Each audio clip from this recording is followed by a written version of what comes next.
as an artist, as one who's always been interested in extending visual boundaries. I think that's my job. And so, well, I'm happy sometimes to be celebrated as a painter, which indeed I still do from time to time, or a sculptor, honorary field. I think of myself as always existing between them, trying to find some other space of breaching the conventional definitions of what things are and how we have been trained, habituated to be chained to those understandings. So in art language, that would be what is a painting, what is a picture, what is a photograph, what's a sculpture, what is architecture. And so I imagine this as a kind of architectural future, that it's a building that is able to talk to you, to communicate its feelings. It's the sound of people flowing through turnstiles in Hong Kong, in the Hong Kong subway system. And they all have a certain, the subway system has a tone device. So depending on who you are traveling, whether you're a tourist or a senior and so forth, it seems to be chimed to impart information. And it's not only is it a beautiful chime to me, or the flow of a measure of people moving through space and time, but I like the informational aspect. Sort of the root of the construction here, that it's a repository for aspirations, not unlike the notion of a fountain now, which is largely a decorative element in historic cities or cities in general, that gets played out through a kind of ritualized aspirations of hope. People toss money and make their wishes for their life. I'm very interested in that idea of being present, looking forward, looking to the future. But every show I do, I have lots of fun with titling, as much inventing titles than making the work. The work is hard, and the titles have so much for me that I've just, with this show, I thought I would integrate it. For me, these are a set of tables stacked up to form a room that wants to be a garden. And to my mind, that equation illustrates the condition of our world, that there is no stability, there is no absolute. There's been a code written for Raspberry Pi, which is a small computer program that is processing itself through a set of photographs of Butchard's gardens at the Four Seasons. So it starts out, the program starts out as a winter photograph. Then it goes from spring to summer to fall. And it takes 4 minutes for each one of those photographs to cycle through, and then the system closes down and starts up again. Again, in my mind, it's as much of a photograph as anything you'll see on this, or even printed matter for that matter. But, you know, they're communicating, they're addressed one to each other. So there's machine learning going on in here.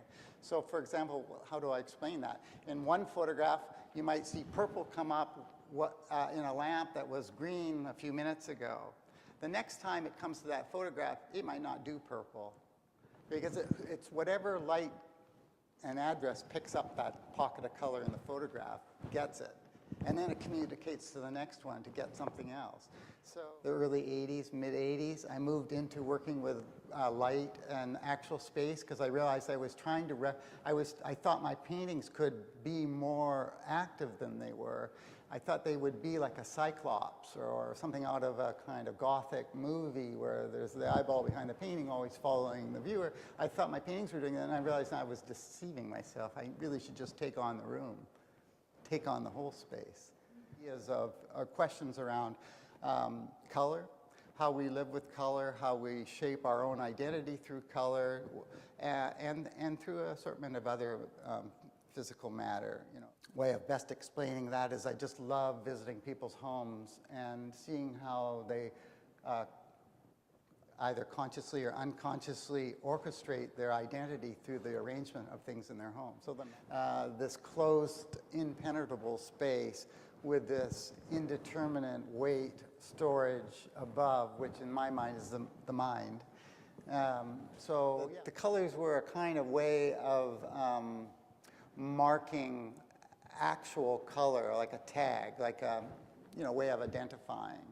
As color as a fact, not to complicate color as compositional or anything else. It's just a fact.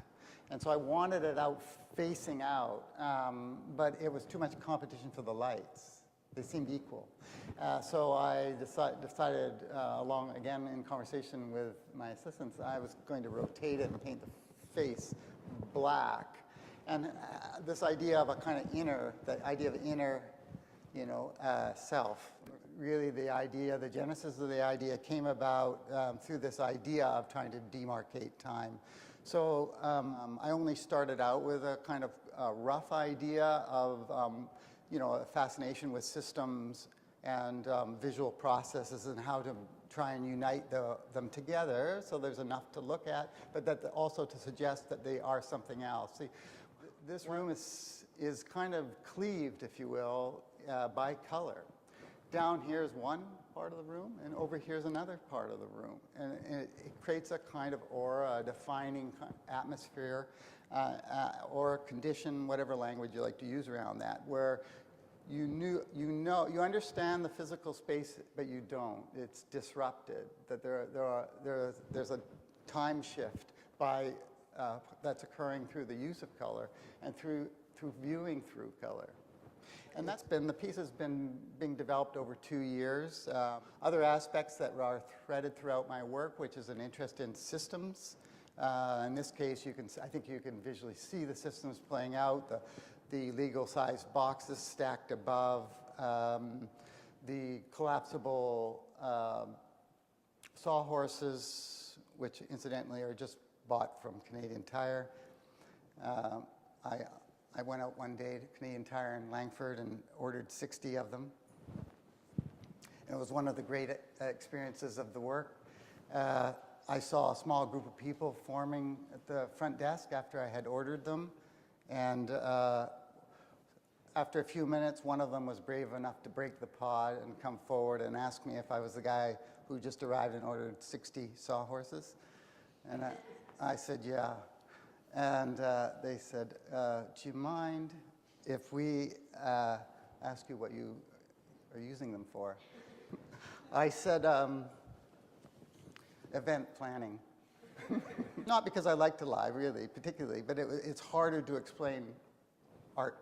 So this exhibition has a number of works, so I tried my best to open my mind and let whatever I've been thinking of drop into place.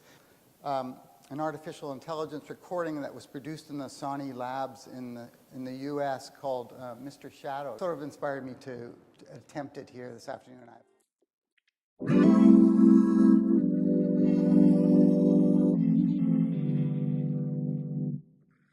Typewriter, Homeric glossary.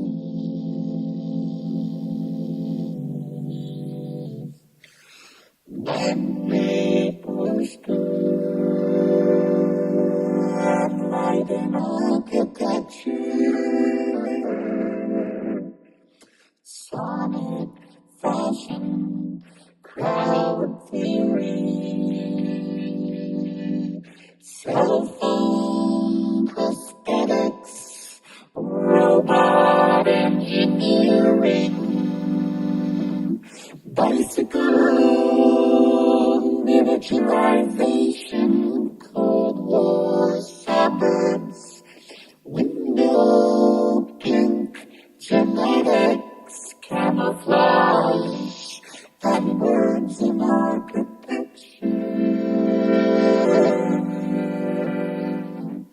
Science fiction, door neurobiology, light switch, bulb processing, light beam leverage, neon money, and Nina Simone standard.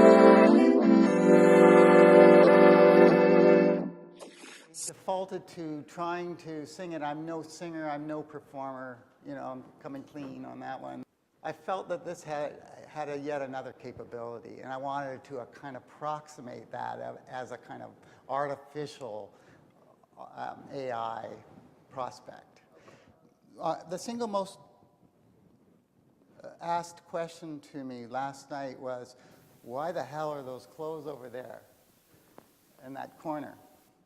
And the simple answer, there will be many answers, but the simple answer is that I'm interested in that there be a trace of humanism in the work. And it's piles of clothes, yes, you associate to people, but you also understand,